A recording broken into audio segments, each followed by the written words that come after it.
Joey, welcome to Podcastina. Thanks so much. This is very exciting, very comfy. Thank you. I'm glad. I try to make it slumber party vibes. Monty, come to me, dog. It's Monty's podcast, and Yeah, I of just course. run everything on his behalf. Oh, I love him. I know you went out and got me, and then I walked into Monty, and he was the one that told me where I was gonna sit and told me what we're gonna talk about.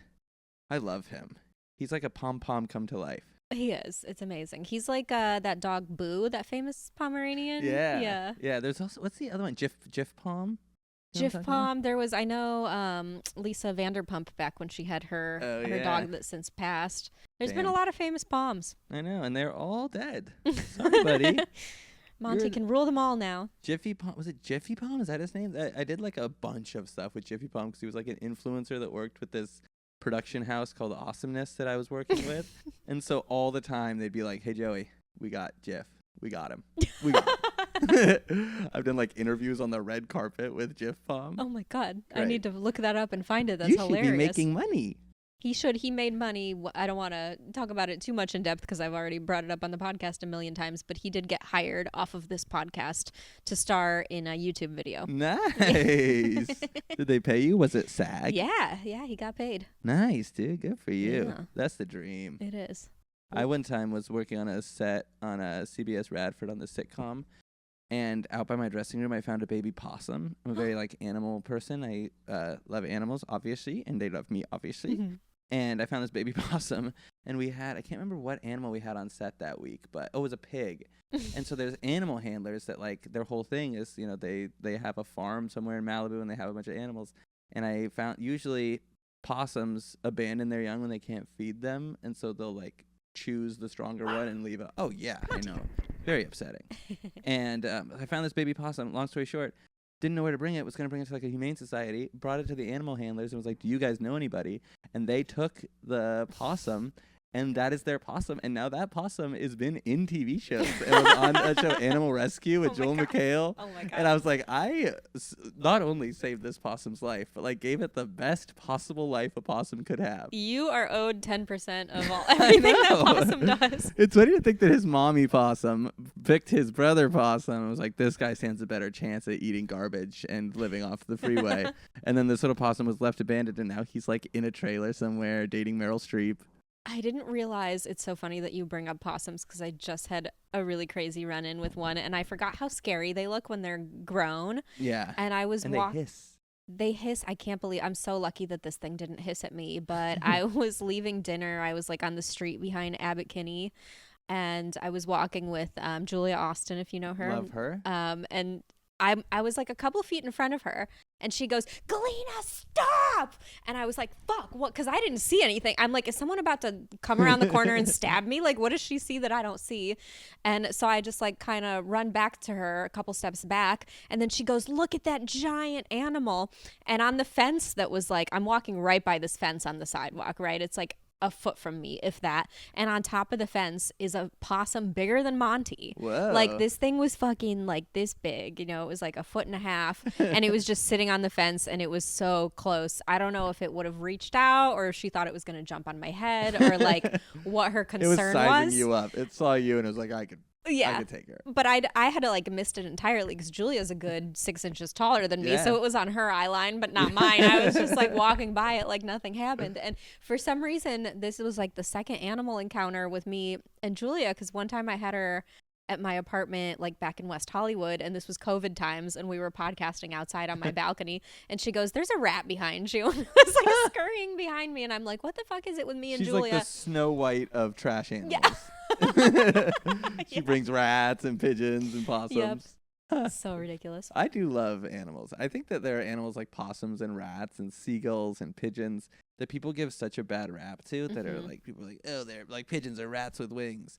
I get so defensive of those animals. Possums too. I get so they're just, they are the animal that has learned to live alongside humans better than any other animal. They shouldn't be punished for that.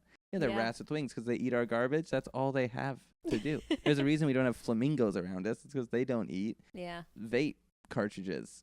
That's a really good point. Yeah, dude. Now you're going to think about it differently when somebody goes, oh, these fucking seagulls are everywhere. Yeah, those don't bother me. I've never been bothered by seagulls and pigeons in particular, but I do get so freaked out by bats.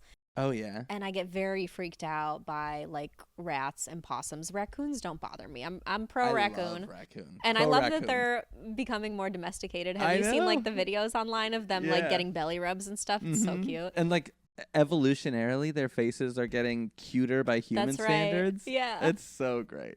I would get a raccoon. Oh hell yeah! You kind of have one. I know. I He's kind of pretty do. raccoony. Yeah. If he's just missing because they kind of have thumbs, don't Yeah. they? I used to. My parents still feed their cats like on their balcony of our second floor. I grew up in a townhouse, and multiple times throughout my life when I was a kid, we had like a family of raccoons that would come and eat the cat food, and we would put extra cat food out for them because like we had a big screen door, so it was like National Geographic. Like you could just watch them, and there was a family of 5.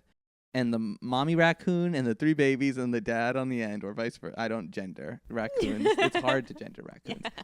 And they would grab a handful, like stand on their hind legs, grab a handful of cat food, and pass it down like a little assembly Are you line kidding me? of raccoons. It was the cutest thing. And they would do it all the time.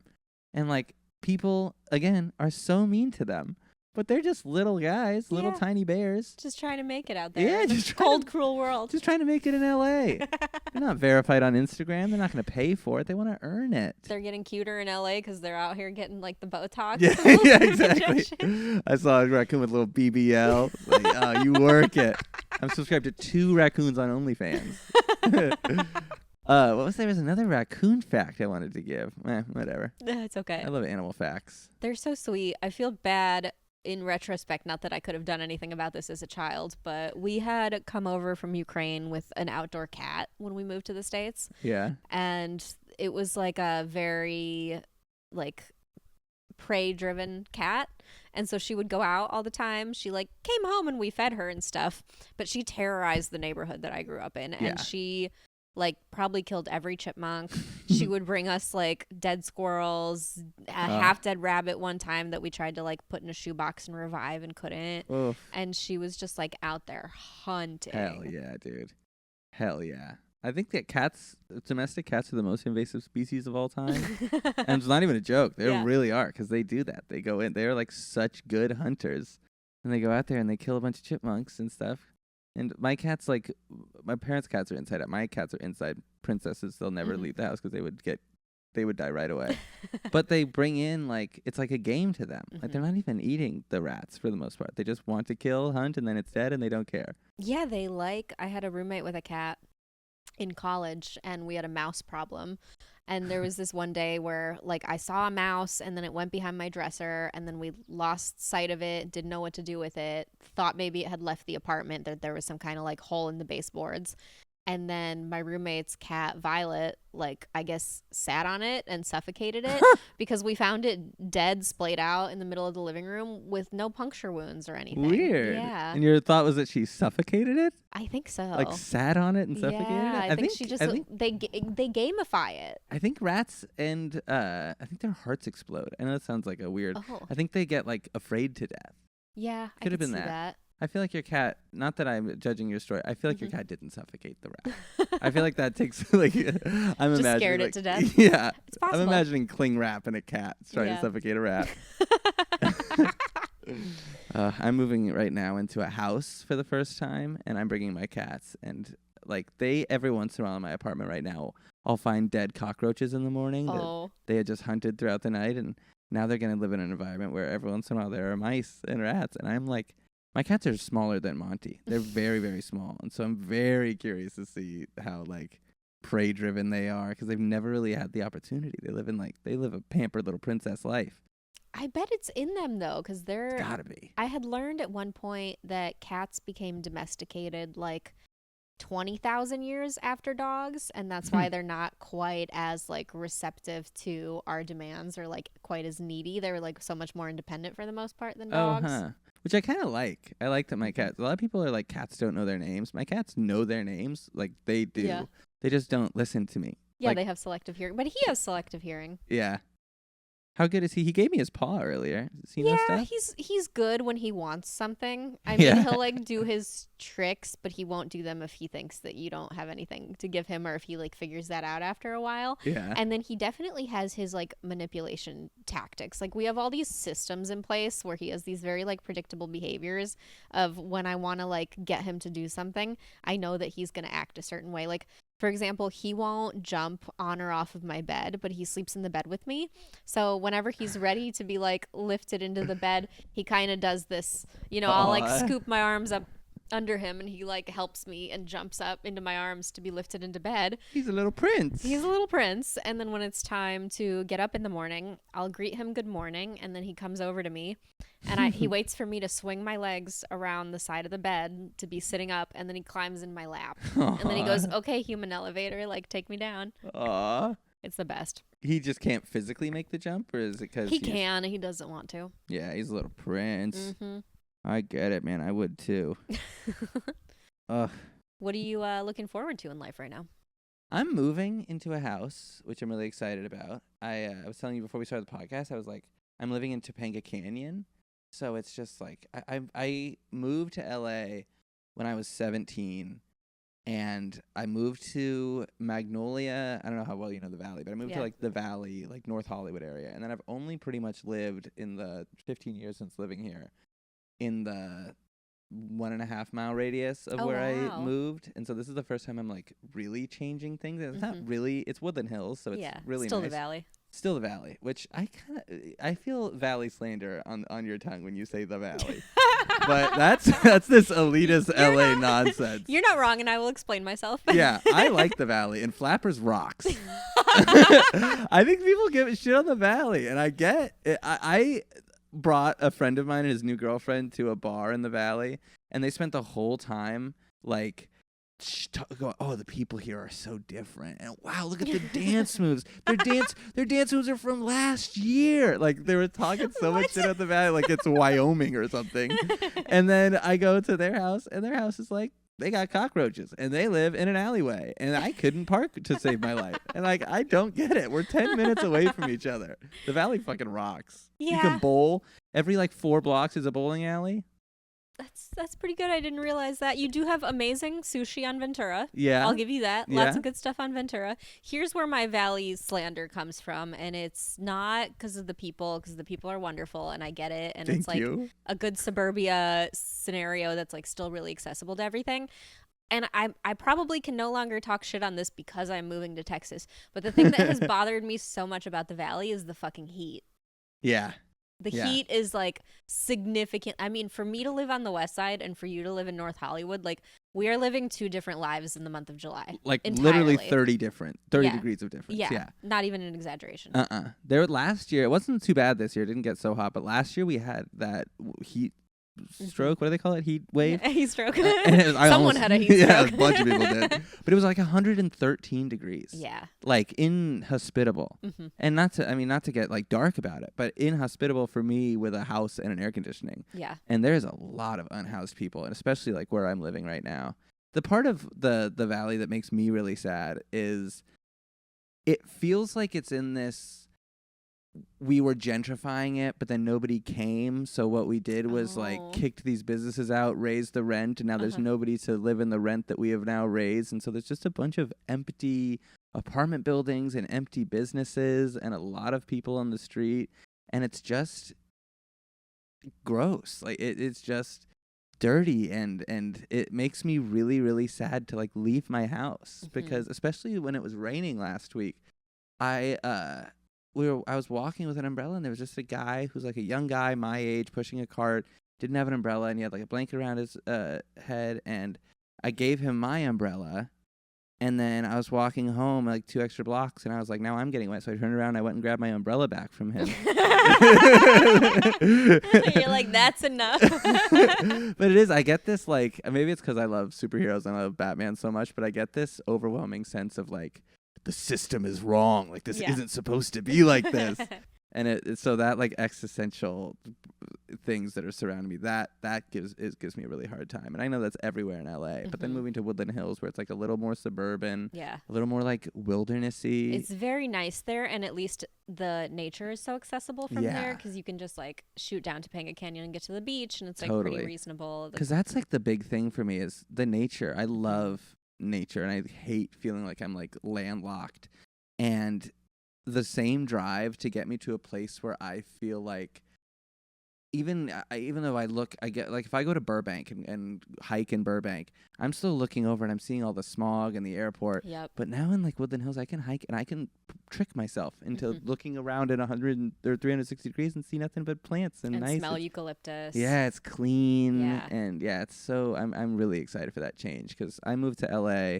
I've lived in that 1.5 mile radius of North Hollywood, and I've watched it like get significantly worse. And I live on Vineland and Lancashire at this really busy intersection. Vineland has just a bunch of businesses that have been closed down, and I'm watching like this guy opened a vintage shop, and this other guy opened this like graffiti. It's like which is funny that it's legal because of course it is, but it's like a graffiti supply store. So it's like a bunch of graffiti stuff.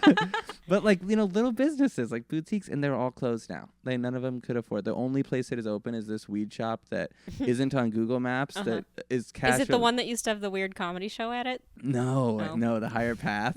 I've gone to that one. The weird comedy show is kind of fun in theory, and then never fun in real life. No, but it's just like one of those like fake businesses. They take cash only. They give you weed like they used to give you weed, where they like measure it out. Oh, funny. They're like blasting. They don't check your ID. Like it's very sketchy, and that's the only business. Money laundering. Yeah, definitely money laundering. But it's just gotten sad. So I'm really excited for like that change of pace because I don't know. I'm jealous of the move you're making. Like I just was in New York for a week doing comedy, and I fucking love it. I love LA. I love LA doing comedy, but like I've been here virtually my whole career, and it ebbs and flows, and sometimes it's just like really disheartening as a human being to try and do comedy in LA. Yeah, it can be, and I think that was like a lot of my incentive for the move was just like wanting to feel the communal excitement around me because it contributes so much to my own excitement about what we're doing. And I feel like I haven't felt that in a long time. Like people are pretty disenchanted. And Post-COVID comedy has been significantly different. Yeah, a lot of like what I guess I would call mom and pop type shows kind of went away and fell away. A lot of the more like kind of eclectic, different pop-up shows went away. And like, I love Don't Tell Comedy. Please keep booking me. But they've like kind of replaced a lot of those shows. I feel like it's turned into either you're in with them and you're in with the clubs, or you're not doing spots. Yeah. I'm not in with Don't Tell, and they have so many spots that I would love to. And it's my problem. I haven't necessarily tried, and I'm like, I could try and figure an email cold or whatever, but LA feels very, the shows, even there's the Hot Comedy Club on Lancashire and the Comedy Chateau are clubs that look fantastic and are in great places and are set up well, but just the way they are run, I'm so vehemently against. I would add flappers to that. No. Just because you perform for free at Flappers. Just because they send you a contract for $0 that you have to sign. I do love that. Booking request, $0 pay. Yeah, I love it. I also haven't set foot in Flappers since pre-pandemic. Really? Yeah, because I used to go a decent amount when I lived in West Hollywood. It was like pretty easy to make that drive. Yeah. And then it was like either 2 or 3 times in a row I was booked on shows there in like the Yoo-Hoo room, and I got there and the show got canceled because they didn't sell enough tickets. So then, and it's like, it's one thing if you're not going to pay me, but at least you're giving me stage time. It's a whole nother thing if I just drove to Burbank for fucking nothing. Yeah. And you're not making it up to me at all. And I just stopped reaching out to them, and they stopped reaching out to me, and I just let it go. Yeah. I mean, there's enough spots in clubs in LA for sure. And I've been on the West Side also for like 4 years now. So I'm like, why would I do that to myself? Yeah, totally. It's also one of those, the grateful for stage time mindset, I think, is really destroys a lot of what makes LA comedy what it's supposed to, which is, like you were saying, like the camaraderie and the support, and we're all having so much fun, and I get to go see my friends and hang out. Like somebody said it in a really concise way about the hangout. Oh, you're supposed to go and hang out at the store. You're supposed to go and just hang out. but nobody tells you what that is. Like, no, they don't. it's not just, like, there's a bunch of people that are like, oh, I'm going there to hang out. It's like, no, you're lingering. You're not hanging out at the store.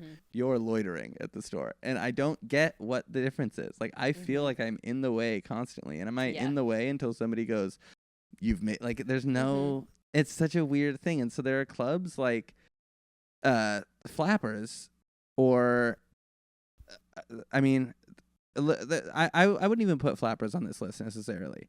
But there are these places that are like grateful for stage time mindsets, where they know that we are desperate for these spots and that we'll take what we can get, and they can find someone else if we don't want to do it. And it's not about building a career with comedy. It's about supporting a business that does comedy. Yeah. And the comedians get the short end of the stick on that. And I don't think that that can last forever.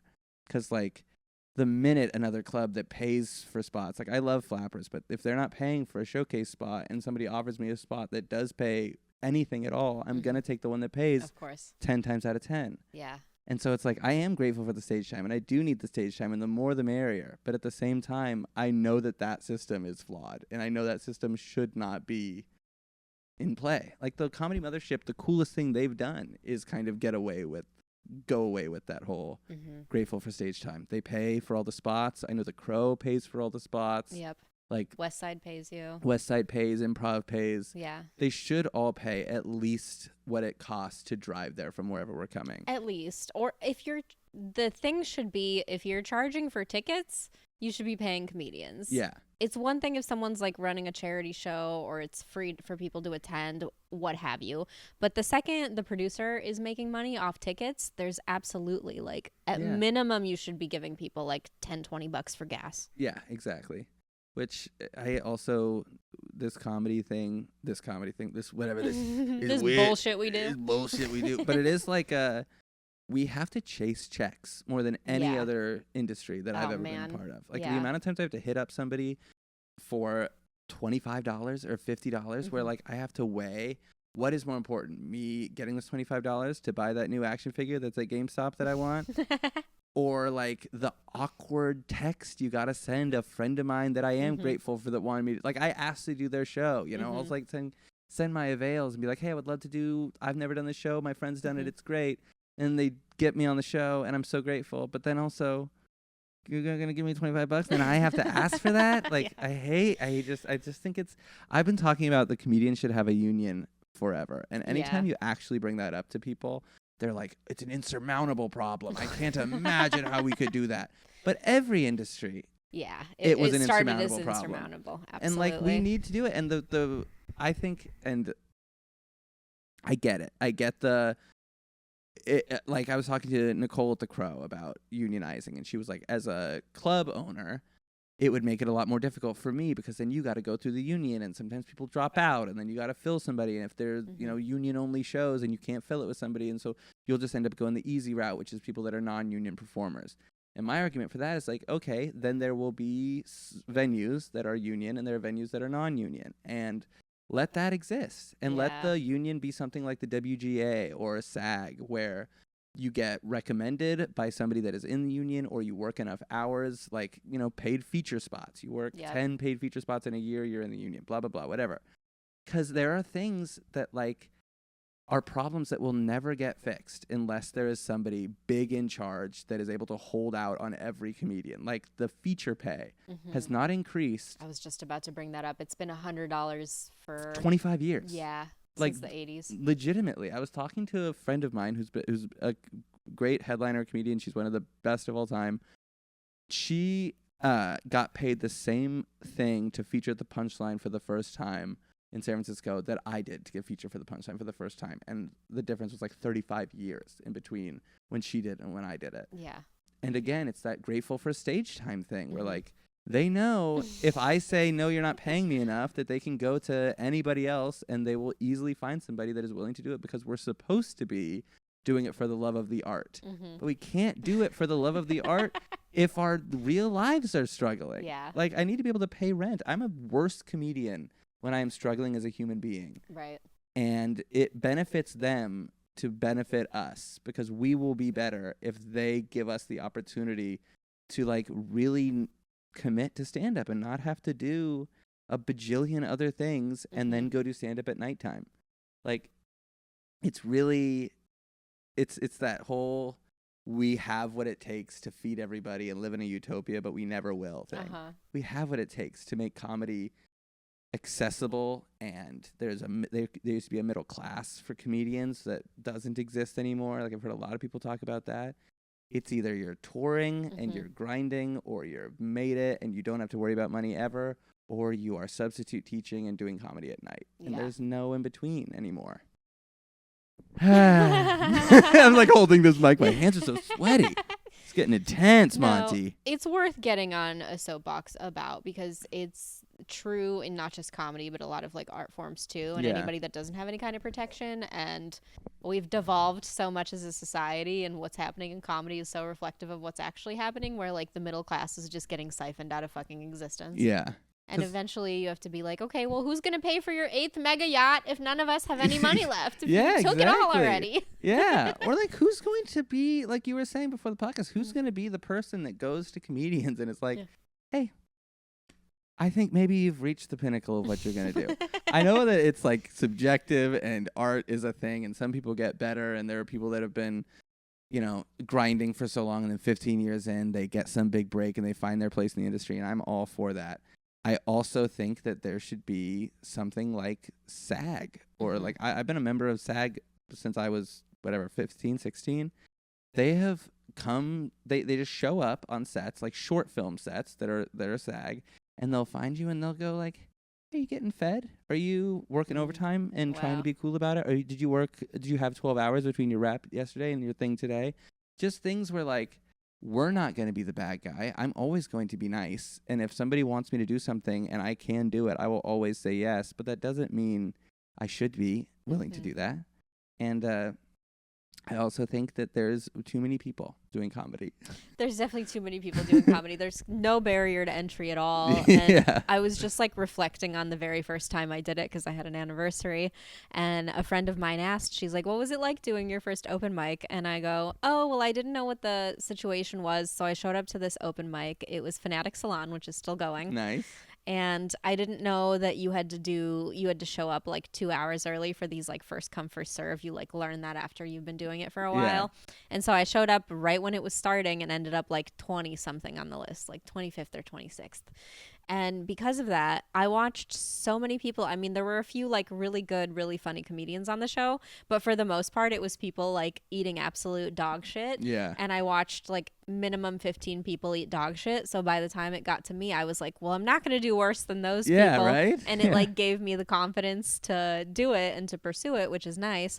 But there's so many hilarious cliches that I encountered, especially as like a young girl that was doing comedy, where there's like all these predatory guys who are like bookers. Let's write jokes together. And there's so many memes. You be naked, I'll be fully clothed, and let's write jokes together.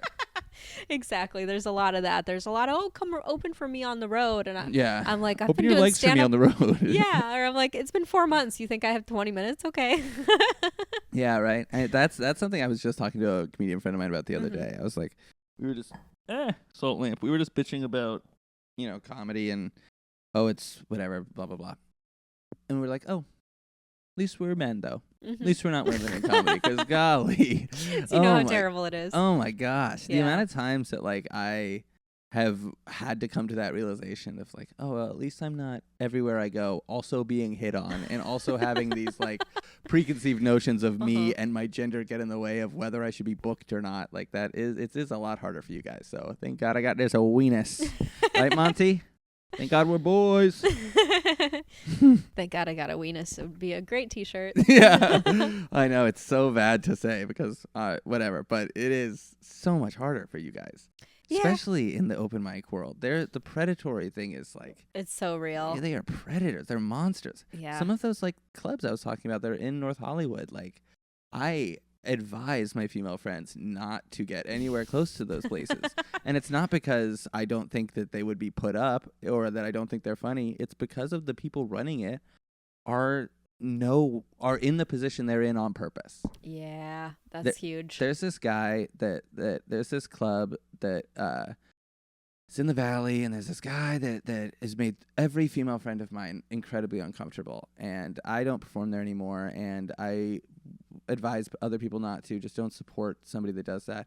This other guy was talking about how he worked there, and he was like, I worked there, and I knew all this stuff people were talking, and I knew that, you know, he maybe wasn't the kindest to women, and maybe he was a little predatory, but, you know, it was stage time, and then he started giving me cold opens, and then he would give me cold opens that went from 5 minutes to 3 minutes. And I was like, if you're going to cut my time, dude, then I'm not going to be here anymore. And I'm not going to perform for you anymore.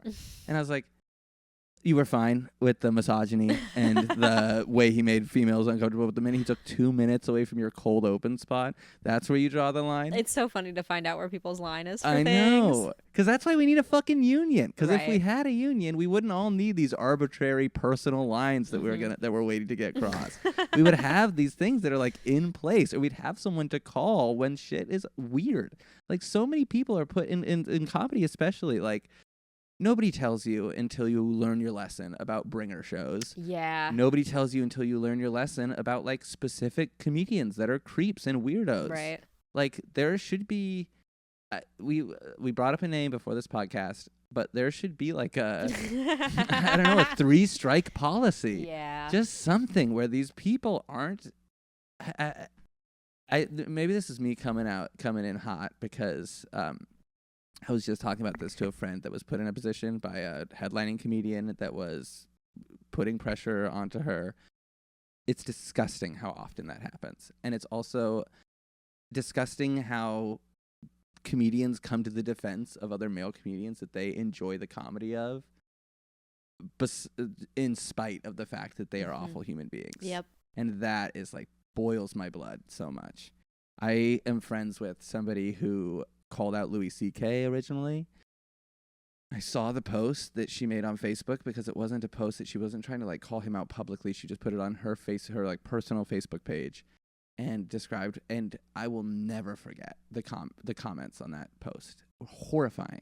Just all these guys defending him. What are you? Oh, you're lucky. He's like, it was disgusting from people that I knew and like I'm in the same room with. I don't want to fucking be in the same room with somebody that thinks like that. You know, I think there should be a morality clause with comedy also, which will never exist because it'll never exist. There's too many people that are too big that wouldn't add up to it. But there's so much wrong morally with so many people. I mean, we go up and we're like, go to an open mic at a reputable establishment, and it's weird if we don't hear somebody with a weird pedophilia, child pornography joke, or somebody that doesn't make a joke about how they beat their wife or whatever. Like, and I get that you have to experiment with stuff like that until it gets to a point. Like, I guess it has to start terrible for it to get funny eventually. I guess. But when you can tell it's not a joke.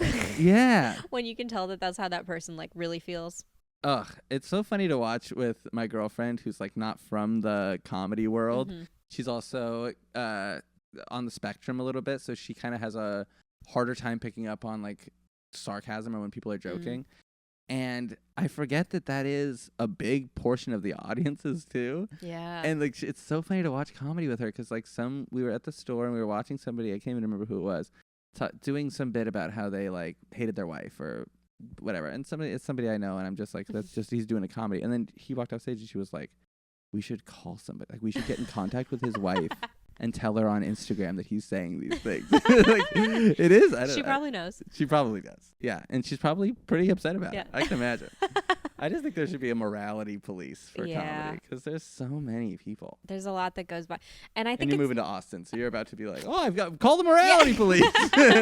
They're all here. They're all here. But it's so funny what happens with this kind of like politically, this like grift that takes place in comedy where someone gets in trouble and instead of like owning up to it or trying to like course correct or whatever, they just grift into it because they're like, well, that's the easier option. And I'm like, is it? Dude. Is it the easier option? There's this guy that is moving to Austin now that I have seen make, over the last 10 years, make a turn into the very conservative, like way away from where he originally was. And I talked to him about it after a show we did at the Improv because I saw him at yoga the next day. And I was like, that was strange because he did very much like, everyone that makes me coffee is non-binary, and every green-haired person, like very classic, like conservative dad material. And I was like, oh, that's just different from anything I've ever seen you do. But the audience loved it. And I was like, it was the main room of the Improv. And they were eating it up. And that's just weird to me because this is LA. And I just assume everybody's going to be, liberal. And he was like, yeah, I've really leaned into that the last couple of years because I realized, like, there's a lot more money to be made. People are buying me tickets. He goes, there's like this weird guy in the front row that I just made a comment on, like, he looked like a Targaryen or whatever. And he's like, that guy comes to like every show now that I'm doing this like conservative thing. And just the idea that we're doing comedy and you're choosing the opinion you have based on what the market looks like is so the antithesis of what I think comedy it really is. And that's like grift by definition. Totally. Yeah. It's like snake oil salesman. You just you're just manipulating people because it makes you more money. And I think comedy is like, should be this like poetry, like this pouring of this complete awash of anything but who we are, to let the audience see that, and hopefully that we're able to turn that into something that is humorous. And I just hate it. I hate the grift. I hate I don't know. I hate this. I've never once on stage said something that isn't something that I truly believe, unless it was like a punchline. Yeah. And the idea that I'm going up there and I'm like, RFK's not that bad just because his audience is paying for tickets, crazy. But I also don't think it's like, is it because those people have less options? Like, is it really? I don't know. I can't imagine it's more money. What is huge? Gutfeld? What's Gutfeld? It's like the late night on Fox News show. Oh. It's like I'm glad I don't know it. Yeah, I know. I'm glad you don't know it either. But it's like a conservative. You're going to do it. 2 weeks into moving to Austin, you'll be on Gutfeld. But it's like one of those, it's like a late night show, but like with conservative jokes. It's like the anti-Jimmy Kimmel. But there's a lot of comedians that do it. And there's a lot of, like, there's a big audience for it. Yeah. And, they need comedy too, but also half of them are Nazis. So where do we draw the line? I also think that, like, they don't, and I'm like, where am I wrong on my logic with this? Because I thought that they had less money because it's like, oh, these blue cities are so expensive, blah, blah, blah. You guys all go to college and get high-paying jobs. And, I'm a blue-collar worker who's been driving the same truck for 30 years. Yeah. And it's all the red states that need so much, like, government assistance and have the most, like, welfare programs and people on welfare and SNAP benefits and blah, blah, blah. Like, and I'm like, how do you guys have more money? Where is the grift? And I do think it's just because maybe there's like less people that cater to that audience, that maybe it's easier for them to make money from the people who are in that segment and do have the ability to pay to go to see live shows. But I'm like, it can't possibly be true that conservatives have more money. It can't be true. Way more liberal people. There's way more people in the cities. There's more comedy clubs in the cities. Yeah, I know. So I don't understand that spread. Me neither. Because there's like certain clubs in certain places where I've gone to perform and I'm like, oh, this is more conservative. Like this audience is way more conservative. But I know what to expect when I'm going there because it's Naples, Florida, or it's, Kentucky or whatever. Even in Louisville, it's kind of liberal. Like it's kind of city enough. I mean, Austin's very liberal. Totally. Yeah. Austin feels like Portland. Yeah, it does. Me. Yeah. Except I haven't done the Austin comedy stuff. But I have seen the, like, friends come back from going to Austin. It just feels exactly like what you were saying, like, what comedy should be. It feels very much, there's a lot Everyone's excited. There's a community. Yes. The camaraderie of stand-up is, like, being lost. And that is my favorite part of it. I know, mine too. I love the, like, just getting together with a group of friends and we're going to go be silly and some of us will do better than others. I walked off stage yesterday at the West Side. Was it yesterday? At the West Side. And, like, I have friends in the green room that were, like, friends, but, like, nobody I've hung out with outside of comedy. And I walked off stage just like, it's fun to be off stage, and get off stage is fun. And I walked in and I was like, guys, I don't think my insurance is going to cover it, but I just blew the roof off this place. Just trying to be silly. And they were all like, are you serious? Or are you joking? I was like, I'm fucking. We're in a temple of comedy. This is a silly goose place. Of course, I didn't blow the fucking roof up. I had a mediocre set, maybe even a bad set. But I'm just trying to have fun. And like, there's so many these conversations that we're in, which is like very serious. We should have a union. People need to not be doing comedy.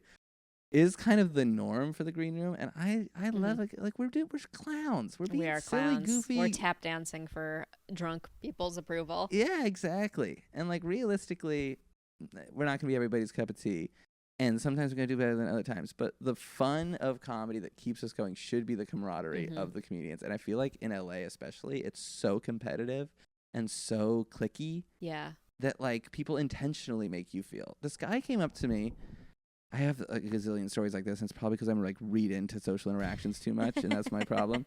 This guy came up to me in the green room of the West Side. This guy I kind of met him a few times during his show. Walks in, goes, they're talking about Buffalo Bills football, and I'm just sitting there writing my jokes, not a part of the conversation. And he just looks at me and goes, I don't know what it is about you, Joey, but I can tell you're not athletic. What the fuck do you say? Why would you ever? You wouldn't say that if we worked at Staples. Yeah. You know, you wouldn't do that. Maybe you would, and then I would kill you. And I was like, I know this person wants me to like defend myself. Yeah. But realistically, he's just trying to make himself feel better. And it's like, I don't know. That's the high school part of it. That I describe it as like sometimes performing at the Comedy Store or like an open mic of all comedians. It's like performing at your high school cafeteria. Yep. Where like, no matter what I do, those kids aren't going to laugh because they don't like that I'm dating the girl that they wanted to go out with. And those kids think I'm a bully. Like, there's so many preconceived notions that it's really hard to break into an industry where people have opinions on you that are either based on something they've formulated in their head or something you did ages ago or because you started. And it's like really hard to get a fair shake. Yeah. Because there's so many variables and so many people that are like resentful. The bad comedian to Booker pipeline is crazy. And it's everywhere and it's prevalent and they're like mad at us. They're like resent the people that aren't them. And now we're stuck. Oh, that's so real. Yeah, that is too real. That's too real. I feel really lucky to have started in the Bay Area because there's a very strong sense of community with the Bay Area comics. Like, it helps when the scene is smaller. Yeah. I do think that we're at a huge disadvantage with how big it is here, and I feel like it exploded in size so much more too. And I don't know, I haven't spent enough time in New York to know if it's like that there. But here it's like you do have those cliques and you can just get into this particular crew of people that do this shows or just perform at this club and that's your whole thing, and you don't really interact with other like factions of the scene in LA. It's very factioned off. It's like, well, these are the people that would like do Good Heroin and Hot Tub and they're over here and they don't set foot at the Comedy Store because the Comedy Store is haunted according to them. Yeah. And then there's like the Comedy Store people that are like, fuck the indie scene, blah blah blah. I don't go there. I don't go to the West Side. I don't do these independent shows. I'm just only at the Comedy Store. And it's like, we're all doing the same thing. We all should be interacting all the time. We should all be doing everything. Like if our job, if the thing we're doing isn't like I maybe 40% of it, 50% of it is joke writing and performance, but 50% of it is like schmoozing or figuring out the energy and being personable. And like so much of that we do on stage with our audience too.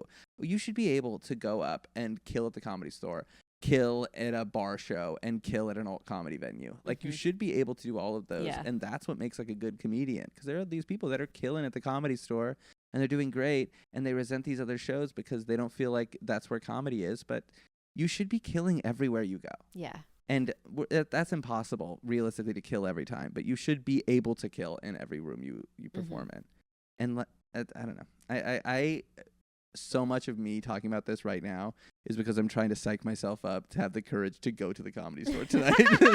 But it's so hard. It's Monday and we have to psych ourselves up. And I have friends there, and then I have people where I'm going to go, oh, I thought they were my friend, and then they looked at me this weird way, and I'm going to think about this for the next 2 months.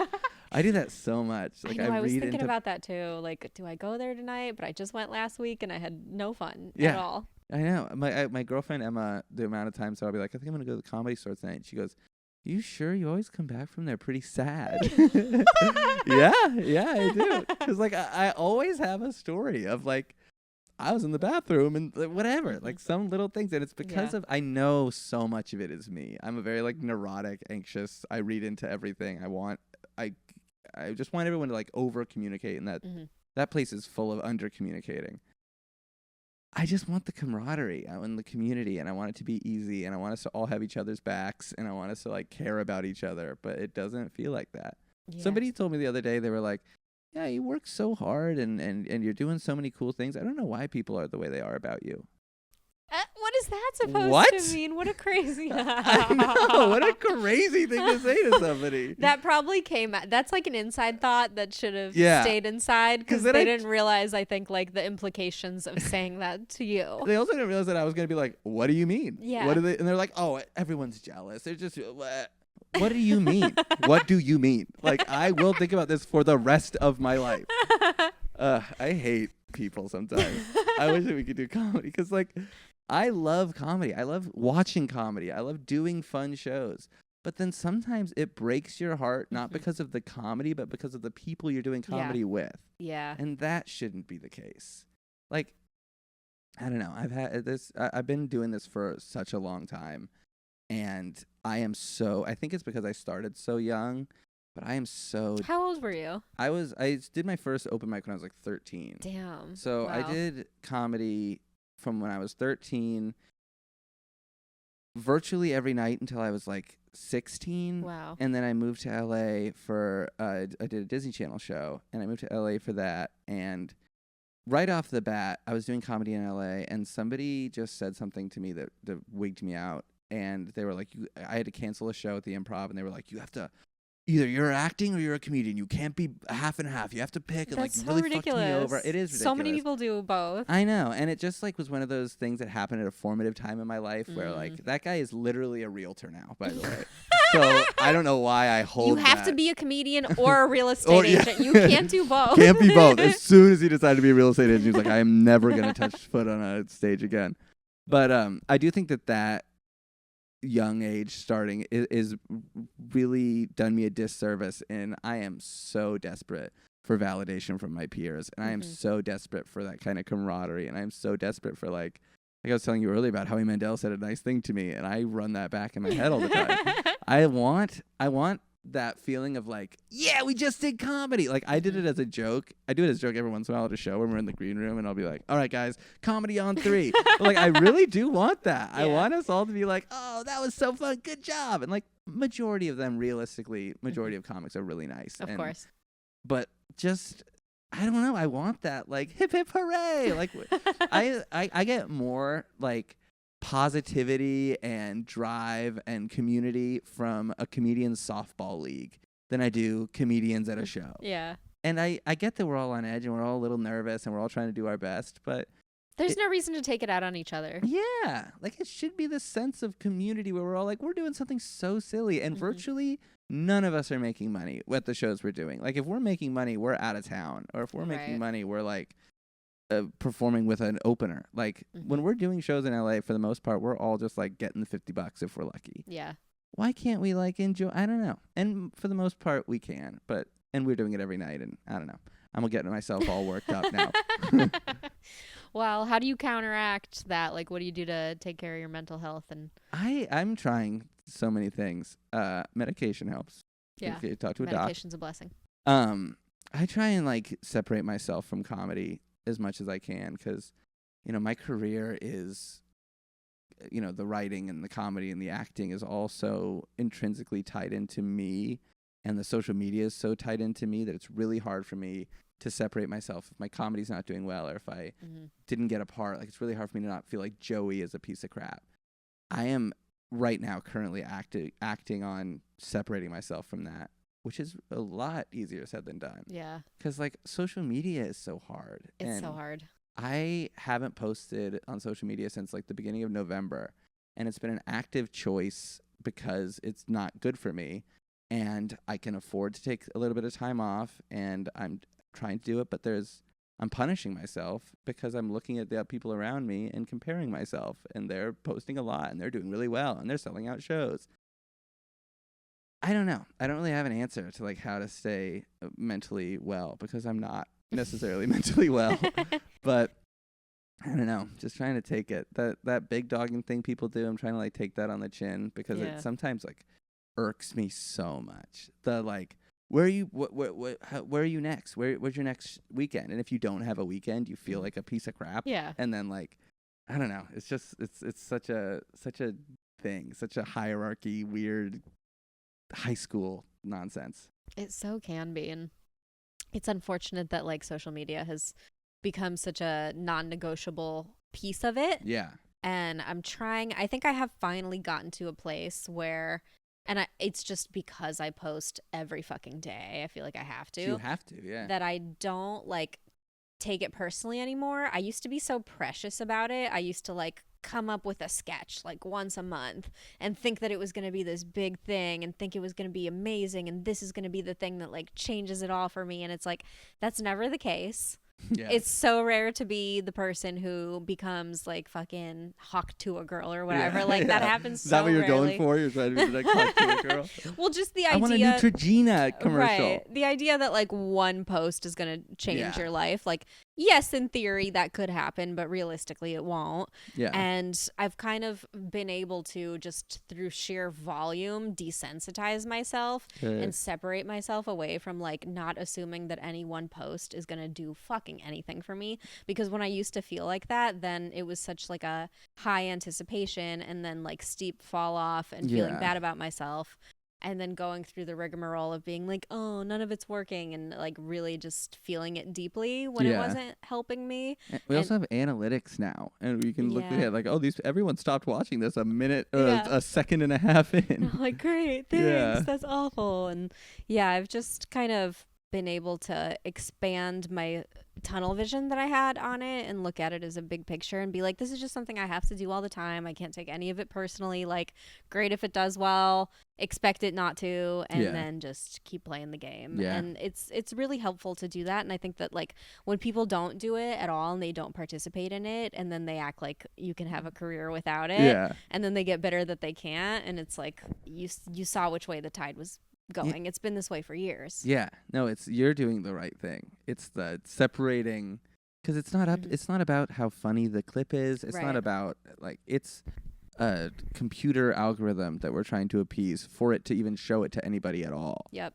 And there's so many variables, and it's also like, I don't know, I was talking to somebody about this because like we can spend so much time writing a joke, and I believe that comedy should be live unless it's a special. Mm-hmm. But that's not the case anymore because we all have to post clips.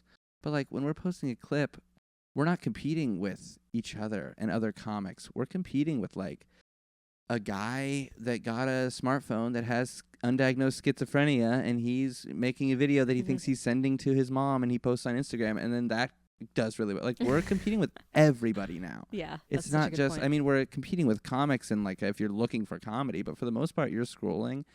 Your comedy has to be more interesting than the cat that can do a handstand that's one fingers flip away. And like that's hard. That is hard. I don't know. I'm trying so hard to like not have expectations, because like you were saying, you do it for so long and you're like, okay, when I get to this point, now it's going to really start to take off. And like I've worked in the industry long enough to see people that I would assume are at the point in their career that I'm getting to. Like they're at the point where I'm like, oh, and they must be confident and they're making money and they don't have to worry. They're all worried. You never get off the treadmill. Yeah, exactly. You never get to a point where you're like, oh, I'm safe. Even when you're rich as hell, you're thinking about fading into obscurity. Like, even when you're, I don't know. I just keep getting to a point where like, I just don't want to have to worry financially. But that's arbitrary and doesn't exist. Yeah. Yeah, because then I'm going to be worried about generational wealth. I need my grandkids not to worry. That's what Rob Dyrdek just said. Do you see that? Oh, well, he doesn't have to worry. He has so many Ferraris. I know. The ridiculousness is going to feed like every generation of Dyrdeks for the next 20 years. Yeah. 20 generations. 20 years. I need society to collapse. I know. Is What this would what you do? Expected? Would you go into the woods? What's your plan? I think so. I'd like to live off the land. I don't know how. I like to live off the land. I'm very like, I'm stupidly capitalist, and I wish I wasn't. Like, I want to be. We all are. But I can't help it. I love comic books, and like I get got by all those little like, buy this and who knows what you might get. Like, that's your vice, comics. Comic books and action figures are my vice, which is very much like. How many do you have? Do you know the number on hand? Dude, too much. Comic books and action figures both have been like a lifelong interest and love, and so it's like literally 25 years of getting comic books every Wednesday and action figures a couple times a week. Aww, so it's but that's a lot. such like a wholesome hobby. I love that. It's I also blame like the success I had at an early age, because I was like making a lot of money when I was like 16, 17. Yeah. And so I do kind of think that I like like Tom Hanks from Big to myself, where I got all the money, and my first thought is like, I bought a life-size Godzilla one time. Like I Oh my was God. definitely, if Oh, I could have that's put so a funny. trampoline in my Yeah. apartment, I would have, just like Tommy Hanks, because I still do that. Like I've been doing some college shows which pay pretty well, and so I'm Mhm. like financially feeling better than I have in a while. First thing, I'm Yeah. like, well, I can start pre-ordering action figures again. Me and my girlfriend just linked our Amazon accounts because we were paying for 2 separate primes, and Nice. she could just Oh, use yeah. mine. Didn't think about that, Mhm. but now she sees what's in my cart all the time, Uh-oh. and she's like, we're moving, so we're like buying stuff for the house, and there's certain things like luggage or like desk separators where I'm like, I don't think we need that. I don't think necessarily need that. We'll cross that bridge when we get there. I do need this 3-pack of action figures for $75 though. I heard it on a different podcast where a woman was saying that her therapist says to her, everyone needs a little piece of oblivion. Yeah. And maybe that's yours. Yeah. Where It it's is. like that's the thing that keeps you present and gives you like a little dopamine hit in Yeah. like a very innocent. There's way worse things you could be addicted Totally. to than buying action I figures. know. Like so many of my friends are addicted to like sports gambling and stuff. Sports gambling has like really gotten out of hand and it's like impacting young men especially. I can't believe they're just like letting it happen. I know, it's everywhere. There's Kalshi. Have you seen that? Uh-uh. Kalshi is this like you make up your own bets. And I just saw an Great. ad by Kalshi. It was I can't remember who it just sponsored somebody. Oh, CNN. CNN just it just whatever. CNN bought it as a sponsor, however that works, vice versa. But Kalshi, you can like bet on the Israel-Palestine conflict. Oh my God. And you can bet on like I saw an ad by Kalshi of a guy live streaming a bet that there was going to be a question about China in the White House press conference.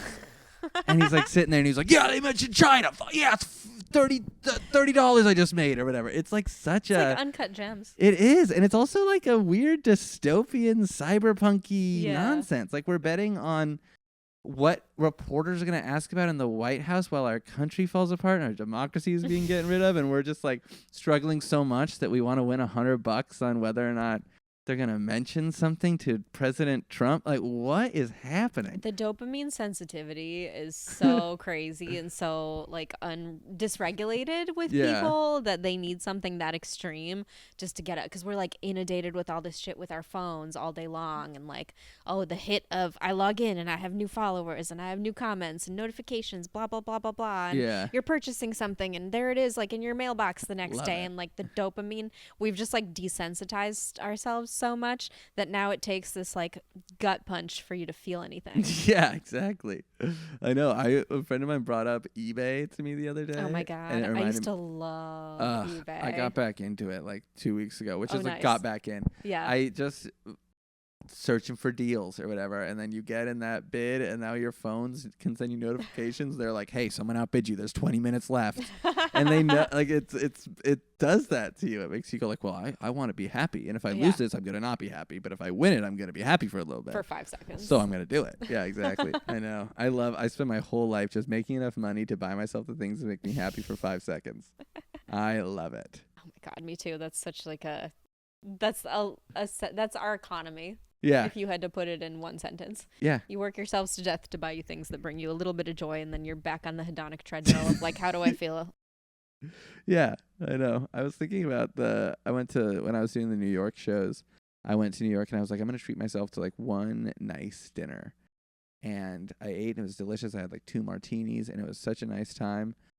And then I get to the point where it's time to pay and like the food is gone. It was delicious and I'm full Mhm. and it was so nice. I have nothing to show for it. Like I spent You like have the experience. yeah, I spent $120 on like myself on Mhm. food. That is, if $30 is an action figure, that's 4 collector's edition action figures. And like those make me happy for a lot longer Oh. than that one meal did. So now I'm like doing this math in my head of like, if That's I so spend funny. this on this, if I buy new skis, then I'll get happy when I get the skis, and I will be happy when I'm skiing. That'll buy me more happiness. It's like remember that movie where everybody's currency was the amount of time that they had to live? I don't know if I know that. Oh, I think it was Bradley Cooper. No, I'm thinking of Limitless, but like they would go to a coffee place and they'd be like, that's 5 minutes of your life for this coffee. And so it makes you go like, oh, do I want to give 5 minutes of my life away to get this Mhm. coffee right now? That's kind of how I think about it, especially like I pretty much had a pretty high paying job for 16 to like 20. and I never really had like an hourly job until recently. And so I've never really had that perspective of like, I'm buying this. That's 2.5 hours of that job that I do Yep. just to buy this one thing. Like that math was never a part of my purchasing history. That changes everything. It does. It really You does. realize that you have to work an hour to pay off a Whopper at Burger King. It's Yeah. like, what? Yeah. Now I don't want to do that at all. And before that, I had like, I didn't know how much money I had because I was just like, hey, it doesn't matter. Who cares? That's what all the boomers complain about when they're like, you guys don't know the value of $1. Yeah. Yes, I do. Yes, I do now. This is going to cost me 3 notary signings. Fuck this. Yeah. When I was on Disney Channel, I did not know the value of $1. But now that I'm poor, boy, do I. Well, you're very well adjusted for Thank Can you. I call you like a former child star? Is Yeah. that 16 is People love Well, it. you're still a kid then. Yeah, I think Yeah. I was still a kid. It still like stunted me to that age, I think, a little bit. Like I was saying, like I feel like Tom Hanks in Big. Mm-hmm. Like I'm 30 and I still feel that sense whenever I'm at a comedy club where I'm like, I'm just a little guy here. It's just this big city, this big town. Well, we're all that. Yeah. It's good. It's good to keep a childlike magic. Yeah. Hang on to that. Just for don't as look long in as my you can. backpack and see all the action figures and comic books I bring. Amazing. Well, what's next for you? I'm doing some colleges this year, so that's something I'm leaning into. I did my first live show of a show that I was pitching forever in New York. Sold it out. It's called Bragging Rights. I'm going to be doing some of those this year, and I don't know. This is the first time where I'm closing out a year. I have a meeting tonight to like discuss what, but like I don't necessarily know what next year holds for me. And I think it's kind of exciting because usually I'm like, okay, next year I want to film a special. I want to go on tour. I want to book a real job, and I just am disappointed, constantly. So I'm just kind of trying to let life take me and not stress myself out about it so much. That's a beautiful mindset. We'll see. Yeah, Alright. I'll be homeless by summertime. Nah, you'll be in Woodland Hills. Oh, yeah, with we the will. oak trees and Yeah. the nature. I am really excited about that. Like Good. I'm excited about the change of pace. It feels kind of like I'm staying in a cabin, like it just I can write now without feeling I don't know about you, but financially depending on the art that you create really puts a pressure on the art that is not conducive to creating. And so it's like this spiral where I need to make money, and then that is the main motivation why I'm doing anything, and then I'm writing something and I'm thinking like how do I sell this instead of writing what I actually want to write, and then Yeah, you don't want to get into all that. yeah, so I'm trying to box out of that. So we'll see what Joey Bragg creates in the new year. Well, Joey Bragg, tell people how they can find you. Oh, I'm do I look at the camera? Yeah. Google me, baby. I'm at Joey Bragg on pretty much everything. At Joey Bragg 7 on TikTok because somebody bought that before I could. So, Well, it's been a pleasure talking to you. Thank you for doing the show. of course. Good luck on your move to Austin. Thank you so much. You move. I'll probably see you You'll see me around. before. Yeah, I'll be around. Yeah, good. And thank you everybody for listening. Bye. Bye. Bless you, Monty. Bless you, Monty. Little sweet.